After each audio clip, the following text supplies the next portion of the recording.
Welcome to our channel. Today we how to withdraw new signups from Webflow into Airtable step by step clearly. Start by logging into your Webflow account. Navigate to your project dashboard.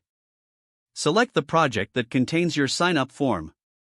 Click on the form element within your project. In the Settings panel, locate the Form Settings option. Under the Form Settings, find the Form Submissions section. Click on that Add Action button to include a new integration. From the list of options, choose Webhook. You will need to create a new webhook URL. Open a new tab and log into your Airtable account.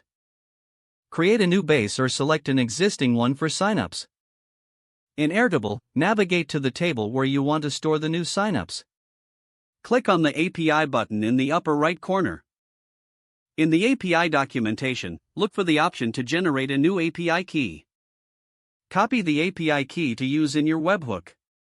Next, find the endpoint URL for your Airtable base.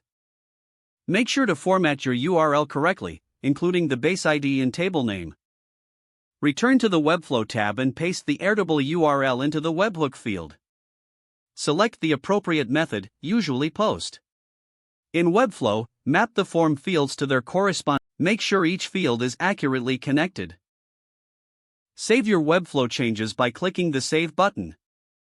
Now, go back to your Airtable base. Create new fields to match the form inputs from Webflow. It's essential that the field types in Airtable match the data being sent from Webflow. After setting up your fields, return to Webflow and submit a test entry through your sign-up form. Check your Airtable base to see if the new entry has been added successfully. If it's not appearing, double-check your webhook URL and API key for accuracy. Ensure that all required fields in Airtable are being populated correctly. Once everything is verified, your integration is complete. Don't forget to like this video and subscribe to our channel for more step-by-step tech guides.